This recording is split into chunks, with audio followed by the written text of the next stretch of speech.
नमस्कारम। आज हम बात कर रहे हैं मंत्र के विषय में कि किस प्रकार से आप मंत्र का प्रयोग कर सकते हैं, कैसे ये आपके जीवन को रूपांतरित कर सकता है, कैसे मंत्र की जो एक ध्वनि होती है वो आपके मन पर, आपके संस्कारों पर, आपकी वृत्ति पर प्रभाव रखती है और कैसे ब्रह्म मुहूर्त में मंत्र का प्रयोग करने से जीवन में बड़ा बदलाव हो सकता है।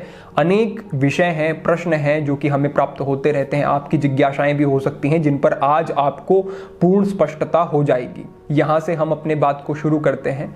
ध्वनियां दो प्रकार की होती हैं, एक आहत होती है, एक अनाहत होती है।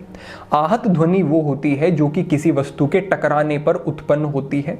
अनाहत ध्वनि वो होती है जिसमें कोई वस्तु टकरा नहीं रही है, कोई घर्षण नहीं हो रहा है, वो आंतरिक तल पर अनुभव की जाने वाली ध्वनि होती है जो कि योगी साधनाओं के माध्यम से उसे अनुभव करते हैं। लेकिन आज हम बात कर रहे हैं आहत ध्वनि के विषय में, यानी कि जो हम बोल रहे हैं वो शब्द हैं या फिर हमारे द्वारा किए गए कार्यों से जो भी घर्षण हो रहे हैं, जो भी हमारे आसपास गतिविधियां हो रही हैं, उनसे जो ध्वनियां आ रही हैं वो हमारे मन पर, जीवन पर कैसा प्रभाव रखती हैं और किस प्रकार से हम मंत्र का उच्चारण करने मात्र से अद्भुत लाभ प्राप्त कर सकते हैं और उसका कारण क्या है, इसको समझते हैं। तो जो आहत ध्वनियां होती हैं, उन आहत ध्वनियों में भी दो अलग अलग प्रकार की ध्वनियां होती हैं। एक होती है अक्षरात्मक ध्वनि और दूसरी होती है अनक्षरात्मक ध्वनि। अक्षरात्मक ध्वनि यानी कि जो किसी शब्द से उत्पन्न हो रही है, जिसका एक अर्थ है अपने आप में। जैसे कि हम बोल रहे हैं तो आप तक वो बात पहुंच रही है और उन शब्दों से आपके मन पर कोई प्रभाव हो रहा है। ऐसा नहीं हो सकता कि किसी शब्द से किसी भी प्रकार का आपके मन पर प्रभाव ना हो। अच्छा बुरा किसी ना किसी एक वृत्ति को पोषित करने का कार्य हर एक शब्द करता है। तो जो हम बोल रहे हैं ये अक्षरात्मक ध्वनियां हैं। दूसरी जो होती है अनक्षरात्मक ध्वनियां, यानी कि वो किसी चीज के टकराने पर, किसी घर्षण पर या किसी विस्फोट आदि पर पैदा होती हैं। ये सभी प्रकार की ध्वनियां आपके जीवन पर प्रभाव रखती हैं। जैसे कि अगर कोई व्यक्ति आपको कोई मधुर गाना गा करके सुनाता है तो आपको अच्छा लगेगा। वही व्यक्ति अगर आपको गाली देता है तो आपके मन पर उसके बड़े गहरे नकारात्मक प्रभाव होंगे और आपको बुरा भी लग सकता है, आपको क्रोध भी हो सकता है। तो इस प्रकार की स्थितियां हैं, यानी कि शब्द का ही अगर ठीक प्रकार से प्रयोग किया जा रहा है तो मन पर उसके अलग अलग प्रकार के प्रभाव देखे जा सकते हैं। इसी प्रकार से अगर कोई व्यक्ति अनक्षरात्मक ध्वनि के बारे में हम बात करते हुए इसको समझें, अगर कि कोई व्यक्ति आपको वीणा की ध्वनि सुनाता है तो उस वीणा की ध्वनि से आपको अच्छा लगेगा, विश्रांति होगी, ठीक अनुभव हो रहा है। लेकिन वहीं पर अगर आपको कोई एक विस्फोट की ध्वनि सुनाई देती है तो आपके मन में बहुत सारे प्रश्न भी खड़े हो जाएंगे और आपको वहां पर असहज लग सकता है, डर लग सकता है, असुविधा हो सकती है। यानी कि जो अक्षरात्मक और अनक्षरात्मक ध्वनियां, ये दो प्रकार की हमारे चारों तरफ व्याप्त हैं, उनके हमारे जीवन, संस्कारों, वृत्तियों, विचारों पर अलग अलग प्रकार के प्रभाव होते हैं। तो इसी चीज को समझते हुए अगर आप देखें सर्वोत्तम प्रयोग ध्वनि का किस प्रकार से किया जा सकता है, तो अक्षरात्मक और अनक्षरात्मक दोनों ही तल पर अगर आप ध्वनि का प्रयोग करना चाहते हैं तो वो मंत्रों के माध्यम से हो सकता है। पहला तो ये कि जो मंत्र आप उच्चारित करते हैं वो आपके इष्ट से संबंधित है। जब वो आपके इष्ट से संबंधित है और आपके इष्ट के विषय में आप प्रिय भाव व्यक्त कर रहे हैं उस मंत्र के माध्यम से, तो आपके मन में एक भाव होगा कि मैं अपने प्रभु के प्रति समर्पित हूं और ऐसे मेरे भाव हैं। उस मंत्र के अर्थ से जोड़कर आप अपने भावों को रखते हैं तो समझो कि अक्षरात्मक तल पर आपने उस मंत्र से लाभ प्राप्त कर लिया। लेकिन अनक्षरात्मक तल पे, यानी कि केवल जो गुंजन से आपको लाभ होगा, जो कंपन से आपको लाभ होगा, जो उस वाइब्रेशन से आपको लाभ होगा, वो भी विशेष है। वो कब प्राप्त होता है? जब आप भारी और उच्च स्वर में ठीक विधि से सही उच्चारण के साथ किसी मंत्र को उच्चारित करते हैं। तो आप समझें कि हमारे योगियों ने ऐसा अनुभव किया और इन मंत्रों को इस प्रकार से गढ़ा है कि इनकी जो ध्वनियां हैं, इनके जो कंपन हैं वो बहुत ऊंचे स्तर के होते हैं और वो गहन विश्रांति देने वाले होते हैं। तो जब एक साधक साधना करता है और इन मंत्रों का प्रयोग करता है, गहराई से उनको अनुभव करता है और ब्रह्म मुहूर्त में उठ करके वो मन की एक शांत अवस्था में इनका प्रयोग करता है, तो ये मंत्र उसके व्यक्तित्व का एक हिस्सा बनना शुरू हो जाते हैं, उसके जीवन में बड़े रूपांतरण वहां पर होने शुरू हो जाते हैं। लेकिन यहां पर आपको एक और बात को समझना होगा कि मंत्र को केवल उच्चारित कर लेना और उस मंत्र को साधना, इन दोनों में बड़ा अंतर होता है। तो जो केवल मंत्र को उच्चारित करते हैं उनको क्षणिक लाभ होते हैं, जब तक वो उस मंत्र से जुड़े हुए हैं, उसको उच्चारित कर रहे हैं, तब तक उनको अच्छा अनुभव होगा। लेकिन जैसे ही वो अपने सामान्य कार्यों में फिर पूरा दिन के लगते हैं तो उसका फिर प्रभाव विशेष दिखाई नहीं देता। लेकिन जो साधक ब्रह्म मुहूर्त में उठते ही पहला विचार और पहली वृत्ति ऐसी ला रहा है जो कि उसके इष्ट से संबंधित है, और उठते ही वो प्रथम कार्य कर रहा है कि वो एक बार दो बार उस मंत्र का उच्चारण कर सकता है या फिर अपने इष्ट का स्मरण कर सकता है, उसके बाद वो अपने रूटीन के बाद एक शांत चित्त होकर के एक ऐसी अवस्था बना करके जिसमें कि वो और किसी भी विषय को प्राथमिकता नहीं देता है जीवन के, और एक निश्चित समय, वो चाहे आधा घंटा है, वो चाहे 1 घंटा है, और चाहे वो उससे भी अधिक हो सकता है, वो अपने अपने अपने अनुभव और अपनी जिज्ञासा पर आधारित है।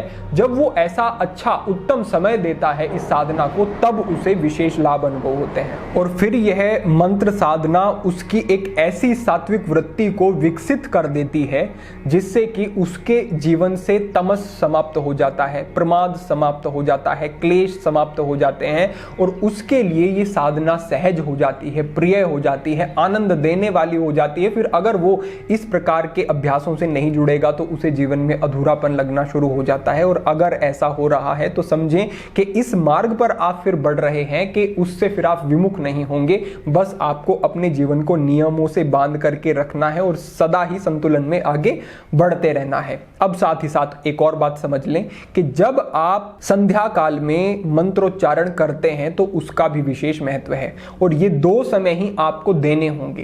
पहला समय ब्रह्म मुहूर्त का है ही, संध्या में भी विशेष रूप से जब दिन का और रात्रि का एक मध्य का काल है, दोनों की एक संधि है, उस समय पर भी आपको मंत्र का प्रयोग करना है, उसको एक निश्चित समय देना है।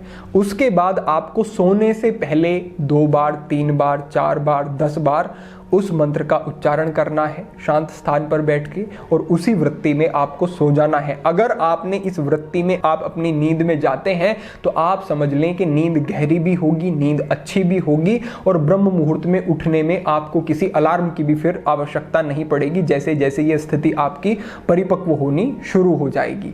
तो आप समझें कि शुरुआती जो विचार है ब्रह्म मुहूर्त का, वो तभी ठीक हो सकता है जब रात्रि का अंतिम विचार अच्छा है।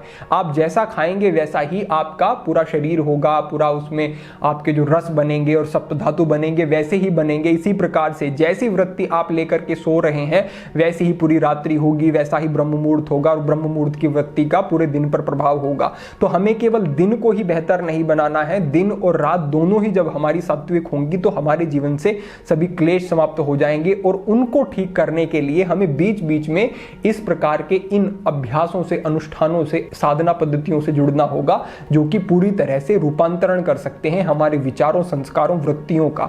तो आप समझ लें कि जो आप अलार्म भी लगाते हैं वहां पर भी आप एक सहारा ले सकते हैं शुरुआती समय में, कि अलार्म में कोई इस प्रकार की कोई गाना लगाना या फिर कोई ध्वनि लगाना, उससे बहुत बेहतर है कि आप अपने इष्ट का मंत्र ही लगा लें। आप कोई एक ऐसा और कोई ऐसी ध्वनि लगा लें, ऐसे कोई शब्द लगा लें जो कि आपको एक याद दिलाएं कि मुझे अब क्या करना है, मेरा प्रथम विचार क्या होना चाहिए, मेरे जीवन का उद्देश्य क्या है, या फिर मैं किस मार्ग पर आगे बढ़ रहा हूं। ऐसे भाव से, ऐसे विचार से जब आप उठेंगे तो आपके दिन पर सकारात्मक प्रभाव होंगे। आप देखें कि जब आपके बड़े बूढ़े घर में रात्रि में सोते तब भी ईश्वर का नाम लेते, और सुबह भी जब वो उठते तो उनके मुख पर हमने देखा है अपने जो परदादा या फिर हमारे दादा, वो राम राम कहते हुए, वो ईश्वर ईश्वर का नाम लेते हुए इसी प्रकार से वो अपने दिन की शुरुआत करते थे। ये एक सामान्य सी बात जो कि सबको पता थी और इस चीज का महत्व उन्हें अनुभव होता था, तो वो इसका पालन करते थे। भले ही किसी को बहुत अधिक बोध नहीं है आध्यात्मिक सिद्धांतों का, लेकिन ये सभी का एक नियम होता था। तो इस नियम को आप अभी धारण करेंगे और इस प्रकार से ठीक वृत्ति से मंत्र का उच्चारण करेंगे, विशेष लाभ होंगे। ओमकार की ध्वनि, ओम का उच्चारण, ये विशेष उपयोगी है। इसके लिए हमने पहले मार्गदर्शन किया है, आपको लिंक दे दिया जाएगा। और अगर आप हमसे पूछें कि किस मंत्र का प्रयोग कर सकते हैं, तो हम कहेंगे कि महामृत्युंजय मंत्र एक ऐसा अद्भुत, ऐसी अद्भुत ऊर्जा देने वाला मंत्र है जो कि बड़ा रूपांतरण कर सकता है, बड़े लाभ दे सकता है, और उसकी जो गुंजन है, उसकी जो ध्वनि है, वो भी आपको बड़ी विश्रांति देगी और आपके संस्कारों के तल पर भी उससे बदलाव होंगे। तो आप महामृत्युंजय मंत्र का उच्चारण कर सकते हैं और अपनी इस साधना को आगे बढ़ा सकते हैं। तो आज के लिए हमारा आपके लिए संकेत था कि यदि आप किसी भी मानसिक समस्या से त्रस्त हैं या फिर किसी भी प्रकार के अपने जीवन में ऐसी स्थितियों में अटके हुए हैं जिनसे आप उभरना चाहते हैं, अपने जीवन को और मधुर और सुंदर बनाना चाहते हैं, तो आप इस विधि का और इस माध्यम का प्रयोग करते हुए इन सभी उद्देश्यों को पूरा कर सकते हैं। तो आज के लिए यही संकेत था। अगर आपके कोई प्रश्न है तो आप कमेंट के माध्यम से पूछ सकते हैं। भविष्य में अन्य महत्वपूर्ण विषयों पर मार्गदर्शन होता रहेगा। सभी के लिए प्रार्थना, सभी के लिए मंगल कामना। आज के लिए इतना ही। ओम नमः शिवाय।